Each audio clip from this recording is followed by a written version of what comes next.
খুলনার রূপসায় মাদক কারবারিদের দুপক্ষের গোলাগুলিতে একজন নিহত, আহত দুই। হরিণটানায় একজনের রক্তাক্ত মরদেহ উদ্ধার। সিরাজগঞ্জের রানীরহাট বেরখালী সড়ক যেন ডাকাতের অভয়ারণ্য। 1 বছরে 1.5 শতাধিক ডাকাতি, পুলিশ ক্যাম্প বসানোর দাবি। রাস্তার গাছ কাটা ফালা ডাকাতি করে। বেরখালী থেকে ওই আরো কিছু দক্ষিণে এর মধ্যে বেশি ডাকাতি হয়। উপজেলা প্রশাসনকে অবহিত করছি, থানা প্রশাসনকে অবহিত করছে যে সেখানে যাতে বেশি করে পেট্রোল ডিউটি দেওয়া হয়।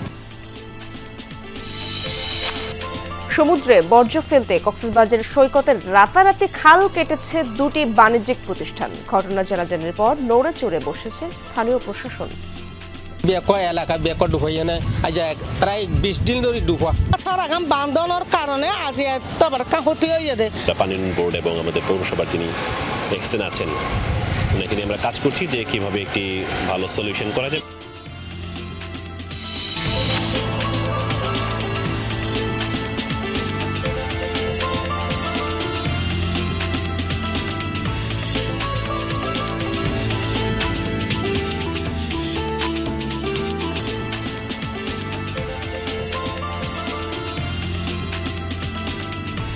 আমন্ত্রণ সংবাদ সারা দেশে, আপনাদের সঙ্গে আছি আমি ইশরাত জাহান। এতক্ষণ শিরোনামগুলো দেখছিলেন, এবার বিস্তারিত খবর।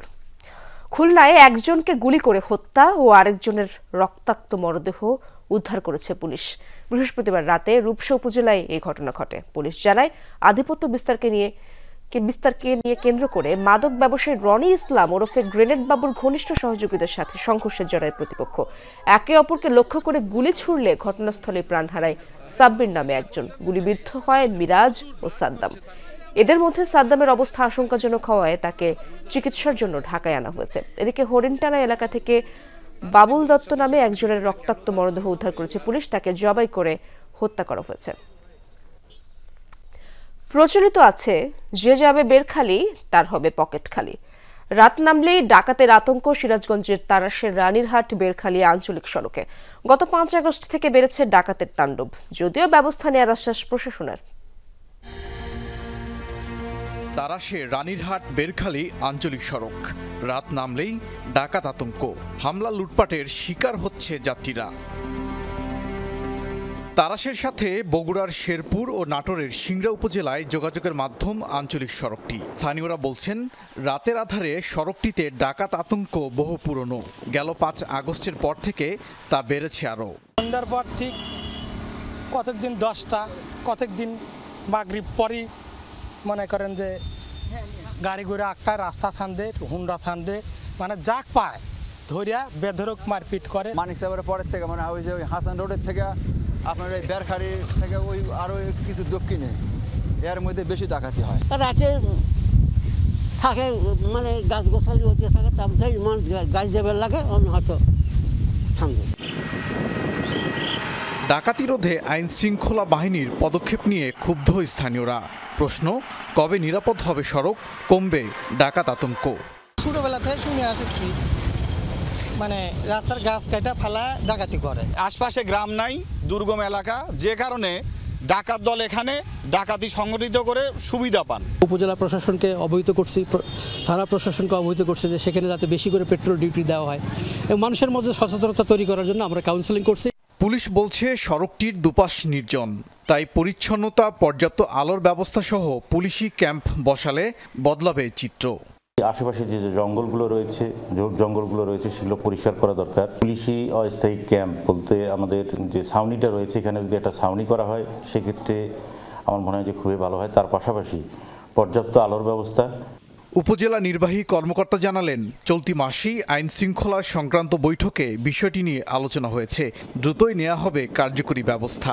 যদি আমরা এখানে লাইটের পরিমাণ বৃদ্ধি করতে পারি, পুলিশ টহল বৃদ্ধি করতে পারি, তাহলে দেখা যাবে, আশা করি সময়ের সাথে সাথে সমস্যাটা অনেকটা নিরসন হয়ে আসবে।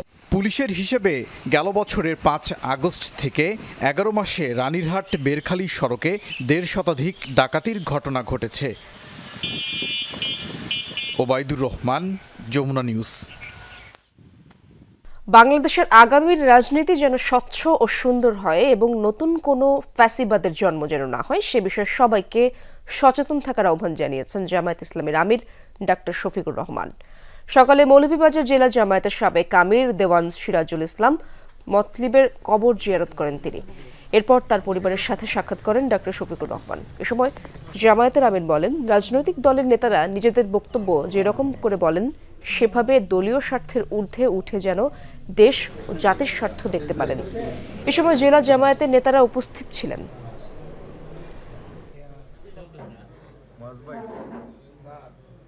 রাজনীতি বাংলাদেশের যেন স্বচ্ছ হয়, সুন্দর হয়, আগামীর রাজনীতিটা যেন আবার ফেসিবাদের কোনো জন্ম না দেয়, বরঞ্চ জনপ্রত্যাশা যেন পূরণ হয়।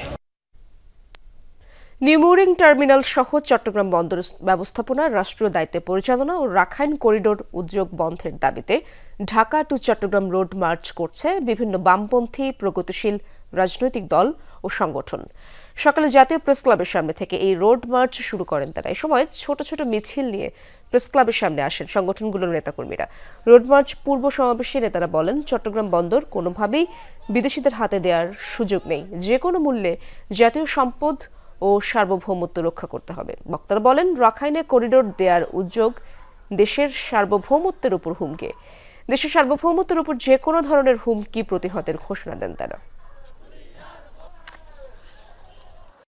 নিউমোরিং টার্মিনাল সহ চট্টগ্রাম বন্দর ব্যবস্থাপনা বিদেশিদের হাতে দেওয়া চলবে না। বন্দরের মাফিয়াতন্ত্র উচ্ছেদ করে দক্ষ ও দুর্নীতিমুক্ত অবস্থা নিশ্চিত করে চট্টগ্রাম বন্দর কর্তৃপক্ষের নিয়ন্ত্রণ প্রতিষ্ঠা করতে হবে। রাষ্ট্রীয় ব্যবস্থাপনায় বন্দর পরিচালনা করতে হবে। রাতের আধারে কক্সবাজার সমুদ্র সৈকতের বালিয়াড়ি কেটে কৃত্রিম খাল তৈরি করেছে দুটি বাণিজ্যিক প্রতিষ্ঠান। এই ঘটনায় রীতিমতো তোলপাড় চলছে। খালটি দিয়ে বর্জ্য গিয়ে মিশছে সাগরে। বিব্রত হচ্ছেন পর্যটক ও স্থানীয়রা। ঘটনাস্থল পরিদর্শন করে অভিযোগের সত্যতা পেয়েছে পরিবেশ অধিদপ্তর। নড়ে চড়ে বসেছে জেলা প্রশাসন সহ অন্যান্য সেবা সংস্থাগুলো।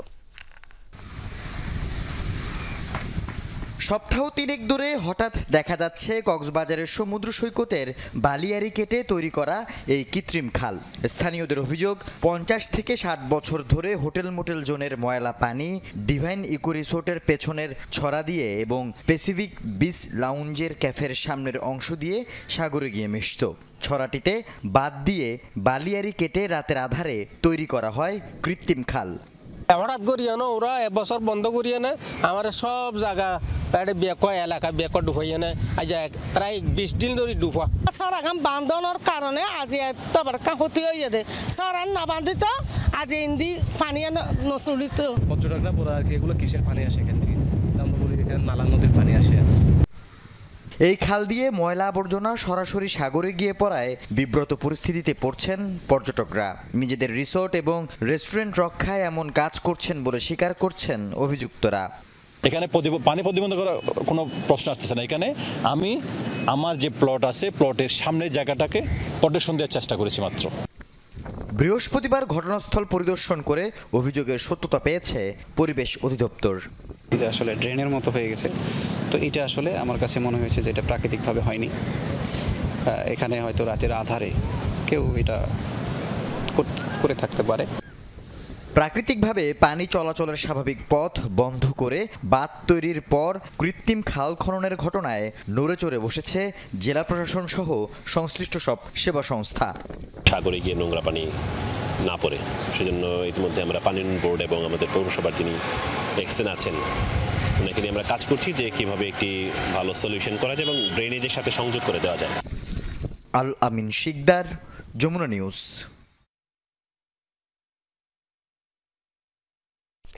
নদী খাল বিলে বেষ্টিত জেলা গোপালগঞ্জ। স্থানীয়দের জীবন জীবিকা যেমন পানির সাথে মিশে আছে, তেমনি অঘটনও ঘটছে প্রতিনিয়ত। গেল 1.5 মাসে পানিতে ডুবে মারা গেছে অন্তত 15 জন। ফায়ার সার্ভিসের ডুবুরি দল না থাকায় দুর্ঘটনার পর উদ্ধারকারী দল আনা হয় মাদারীপুর থেকে।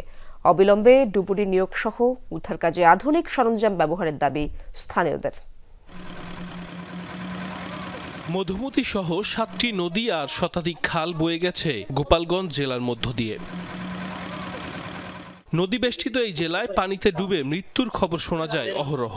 গেল 1.5 মাসে প্রাণ গেছে শিশু সহ অন্তত 15 জনের। বেশিরভাগ সময়েই উদ্ধারকারী দল দুর্ঘটনাস্থলে পৌঁছানোর আগেই নিভে যায় প্রাণ প্রদীপ। চারপাশে বিভিন্ন নদী থাকার কারণে সেখানে পানিতে পড়ে মানুষের মারা যাওয়ার সংখ্যা উল্লেখযোগ্য হারে বেশি। আমরা কাঁদতে পড়ে গেছিল, তো ডুবুরি না থাকার কারণে আমরা তাকে অনেক খুঁজে পাইনি। 3-4 দিন পরে গিয়ে ভেসে উঠছে লাশ। এখানে যাতে ডুবুরি দেওয়া হয়, আমাদের সরকারের কাছে একটাই দাবি থাকবে, যাতে এটা দ্রুত সচল করা যায় সে ব্যবস্থা করা হোক। নদী বেষ্টিত এই জেলায় নেই কোনো ডুবুরি দল। পানিতে ডোবার মতো দুর্ঘটনার সংবাদ পেলে উদ্ধারকারী দল পৌঁছায় পার্শ্ববর্তী জেলা মাদারীপুর থেকে। যখনই কোনো ওয়াটার রেস্কিউ হয়, মানুষ ডুবে যায়, তখন আমরা সাথে সাথে আমরা কন্ট্রোল রুমের মাধ্যমে আমরা মাদারীপুর থেকে টিমকে কল করি এবং যথারীতি তারা দ্রুত সেখান থেকে রেসপন্স করে এবং এই গোপালগঞ্জে উদ্ধার কাজ চালিয়ে যায়। 2022 সালে সরকারের পক্ষ থেকে টুঙ্গিপাড়া ফায়ার সার্ভিস স্টেশনকে আধুনিক একটি রেস্কিউ বোট দেয়া হয়। তবে দক্ষ জনবল আর চালকের অভাবে বিশিষ্ট ব্যক্তিদের জন্য সরবরাহ করা বোটটি ফেলনায় পড়ে থাকে। ব্যবহার না হওয়ায় অকেজো হয়ে পড়েছে বিভিন্ন যন্ত্রাংশ। জীবনের নিরাপত্তার স্বার্থে অবিলম্বে ডুবুরি নিয়োগ এবং উদ্ধার কাজে ব্যবহৃত সরঞ্জাম সচলের দাবি জেলাবাসীর। সাইফ আহমেদ, যমুনা নিউজ। রোগাক্রান্ত 2 মেয়েকে নিয়ে যেন অথৈ সাগরে পড়েছেন খুলনার আব্দুর রহিম ও সঞ্জনা দম্পতি। বড় মেয়ে সুমাইয়া আক্রান্ত লিভার ক্যান্সারে, ছোট মেয়ে মুস্কানও জন্ম নিয়েছে হার্টে 3টি ছিদ্র নিয়ে। 2 মেয়েকে সুস্থ করে তুলতে প্রয়োজন জটিল সার্জারি, যার ব্যয়ভার বহন করা সম্ভব হচ্ছে না পরিবারটির জন্য।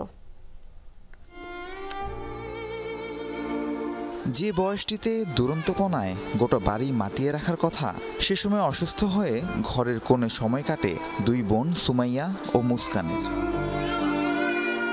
খুলনার পুরাতন গল্লামারি রোডে অসুস্থ 2 মেয়েকে নিয়ে থাকেন অসহায় বাবা মা আব্দুর রহিম ও ফারজানা আক্তার। বড় মেয়ে সুমাইয়াতুল জান্নাতের 9.5 বছর বয়সে কিডনিতে ক্যান্সার ধরা পড়ে। কয়েক দফায় কেমোথেরাপি এবং রেডিওথেরাপি দেওয়ার পর বাম পাশের কিডনি কেটে ফেলা হয়। কিছুটা সুস্থ হবার পর চলতি বছর সুমাইয়ার লিভার ক্যান্সার ধরা পড়ে।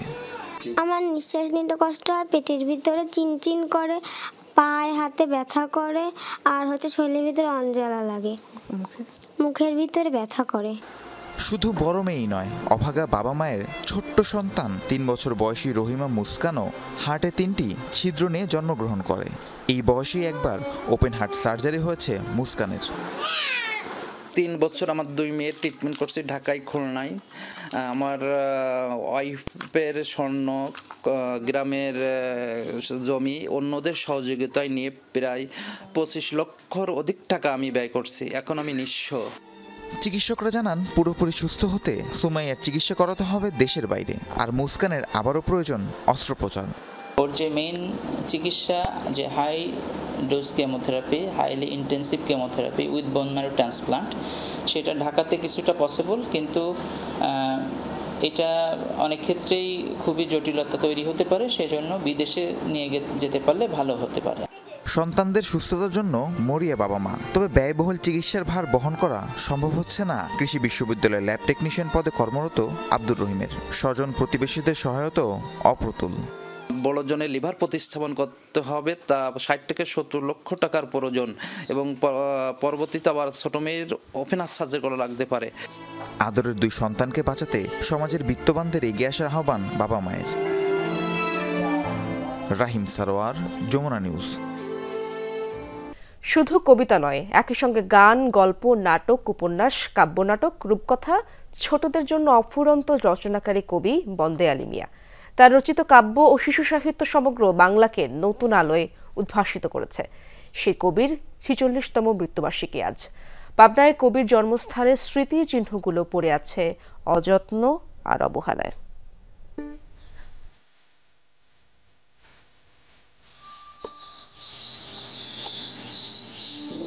আমাদের ছোট গায়ে ছোট ছোট ঘর, থাকি সেথা সবই মিলে নাহি কেহ পর। পাড়ার সকল ছেলে মোরা ভাই ভাই, একসাথে খেলি আর পাঠশালে যাই। আমাদের ছোট গ্রাম মায়ের সমান, আলো দিয়ে বায়ু দিয়ে বাঁচাইছে প্রাণ।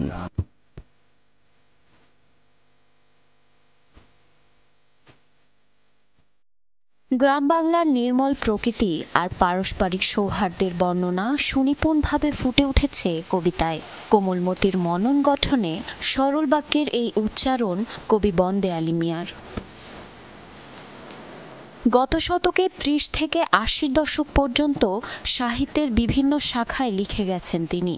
১৯২৭ সালে কলকাতা থেকে প্রকাশ হয় প্রথম শিশুতোষ বই চোর জামাই।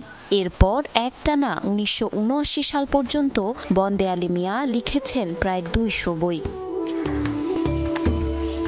তবু তিনি রয়ে গেছেন বিস্মৃতির অতলে। ১৯০৬ সালের ১৭ই জানুয়ারি কবি জন্মগ্রহণ করেন পাবনা শহরের রাধানগর নারায়ণপুর এলাকায়। এখানে কবির পৈতৃক ভিটা। জীর্ণ সেই বাড়িতে আজ খসে পড়ছে পলেস্তরা। সংরক্ষণের অভাবে নতুন প্রজন্ম ভুলতে বসেছে বন্দে আলীর কর্ম ও জীবন। বাবার যে মৃত্যুবার্ষিকীটা হচ্ছে সেটা যদি জাঁকজমকপূর্ণভাবে করতো তাহলে আমরা খুব খুশি হতাম। অনেক কবিদেরই অনেক কিছুই করছে সরকার, কিন্তু এখনো পর্যন্ত আমার দাদা বন্দে আলী মিয়ার প্রতিষ্ঠান হিসাবে কোনো কিছু এখনো করা হয়নি। তার এটাকে সংগ্রহশালাকে যদি একটা ভালো মিউজিয়াম করতো তাহলে আমরা পাবনাবাসীও উপকৃত হতাম, আমরা পরিবারবাসী উপকৃত হতাম। শিশুদের জন্য তার অসাধারণ সব লেখনী আছে। এগুলো যদি আমাদের পাঠ্য বইতে অন্তর্ভুক্ত করা যায় তাহলে আগামী প্রজন্ম কবির সম্পর্কে জানতে পারবেন। কবির বাড়ি ও সমাধি সংরক্ষণ করে সেখানে সংগ্রহশালা গড়ে তোলার দাবি দীর্ঘদিনের। তার যে বাসস্থান রয়েছে সেটি উদ্ধার করে সেটিতে কোনো স্মৃতি সংগ্রহশালা স্থাপন করা যেতে পারে, বা তার যে কবরটি তার যত্ন নেওয়া বা সেটি সংস্কার করা, এই বিষয়গুলোতে আমরা অবশ্যই উদ্যোগ গ্রহণ করতে পারি। সংস্কৃতি বিষয়ক মন্ত্রণালয় এই বিষয়ে আমরা সহযোগিতা আশা করি। ১৯৭৯ সালের ২৭ জুন মারা যান বন্দে আলী মিয়া। তার মৃত্যুর মধ্যে দিয়ে নিভে যায় সাহিত্যের এক উজ্জ্বল প্রদীপ। জারিন অর্নি, যমুনা নিউজ।